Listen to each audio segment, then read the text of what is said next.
Bharatiya Janata party Andhra Pradesh లో వాళ్ళకి అవకాశం కోసం చూస్తున్నారు. ఆ అవకాశం ఎట్లా వస్తుంది అని చెప్పంటే జగన్ గారి దగ్గర నుంచి వచ్చే ప్రసక్తి లేదు. జగన్ డైరెక్ట్ గా మాట్లాడుకుంటే జగన్ గారి ఓటింగ్ కానీ జగన్ గారి యొక్క ఇది కానీ భారతీయ జనతా పార్టీతో వెళ్ళేటువంటిది కాదు. కాబట్టి ఇక్కడ ఉన్నటువంటి తెలుగుదేశం పార్టీని మింగగలిగితే మాత్రమే భారతీయ జనతా పార్టీకి ఫ్యూచర్ ఉంటుంది.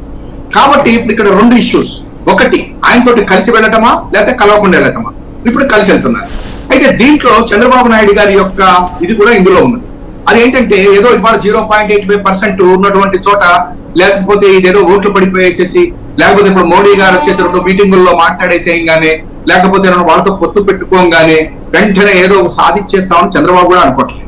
కానీ మన 52 రోజుల జైల్లో కూర్చున్న తర్వాత ఎప్పుడైతే ఆయనకి బెయిల్ కూడా రావడానికి సుప్రీంకోర్టులో డిలే అయిందో చివరికి రోగాల మీద వాటి మీద బయటకు వచ్చారో వాళ్ళకి అదేదో అంటారే తత్వం బోధపడింది. వాళ్ళు ఇప్పుడు మోడీ గారిని పట్టుకున్నారు.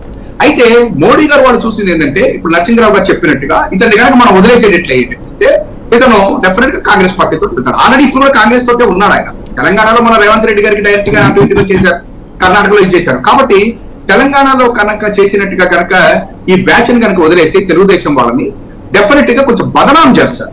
డెఫినెట్ గా మోడీ గారిని బదనాం చేస్తారు. వీళ్ళేదో అక్కడ కాంగ్రెస్ తో కలవగానే అక్కడ కాంగ్రెస్ అధికారంలోకి రాదు, లేకపోతే వారికి ఒక సీటు పెట్టదు. కానీ బదనాం చేస్తారు. ఇక్కడ పత్రికల్లో విపరీతమైనటువంటి ఇది వస్తుంది. వీటి కోసం కౌంటర్ వేసి టైం వేస్ట్ చేసుకునే కంటే కూడా అసలు బాబుని దగ్గర తెచ్చేసుకుంటే అయిపోతుంది కదా అని. అంటే ఇక్కడ రెండు ఉంటాయి, ఒకటి యుద్ధం చేయడం లేకపోతే లోపల వేసేసుకుని కావలించుకుని అదేదో చేసేసేయడం అయిపోవాలి. అందుకని ఇవాళ చంద్రబాబు గారిని తెచ్చుకోవడం అనేటువంటి జరిగింది. ఇక్కడ రెండు విషయాలను మాట్లాడుతున్నాం. నిన్న నరేంద్ర మోడీ గారు వచ్చిన మొన్న అమిత్ షా గారు మాట్లాడారు. వాళ్ళలో మాట్లాడినటువంటి స్క్రిప్ట్ లో ఎక్కడైనా తేడా ఉంటా. ఇదే చెప్తున్నారు కదా, ల్యాండ్ స్టాండ్ మద్యం ఇవే కదా, ఈ మూడే కదా వాళ్ళు చెప్పింది. రెండోది డెవలప్మెంట్ ఎక్కడుంది, డెవలప్మెంట్ ఎక్కడ యువతకి జాబులు వచ్చినాయి. మరి ఇప్పుడు కేంద్ర ప్రభుత్వం ఇన్ని రోజుల పాటు మాకు ఇచ్చింది ఏంటి?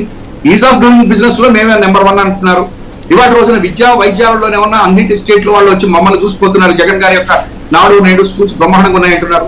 మరి ఆయన అనుకుంటున్నట్టుగా మెడికల్ కాలేజీలు వాళ్ళు ఇక్కడ 17 మెడికల్ కాలేజీలు వస్తే 5 మెడికల్ కాలేజీల్లో ఆల్రెడీ 750 సీట్లు ఆల్రెడీ వచ్చేసినాయి.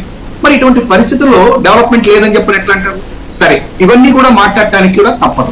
ఎన్నికలు ఎలక్షన్స్ అన్న తర్వాత ఇక్కడికి వచ్చేసేసి వేరేగా మాట్లాడలేరు. కాబట్టి ఆయన మాట్లాడిన దాంట్లో అభివృద్ధి లేదు. అభివృద్ధి లేదంటే ఏం అభివృద్ధి? ఇవాళ రోజున మనం చూస్తున్నాం, షిప్పింగ్ 4 పోర్టులు కడుతున్నాడు. తర్వాత ఉద్దానం డైరెక్ట్ గా వస్తుంది. ఇవన్నీ చూసిన తర్వాత కూడా ఎట్లా మాట్లాడుతాడు? రెండోది గడ్కరీ గారే వచ్చారు, నిన్న విజయవాడ వచ్చారు. ఆ విజయవాడలో ఆ యొక్క ఫ్లైఓవర్ ఏదైతే అవన్నీ ఉన్నాయో అవన్నీ పూర్తి చేశారు. అవన్నీ ఇద్దరు కలిపి పూర్తి చేశామని చెప్పారు కదా. అటువంటి పరిస్థితుల్లో అభివృద్ధి లేదు అని చెప్పిన ఆయన ఊరికి తప్పదు అన్నాడు.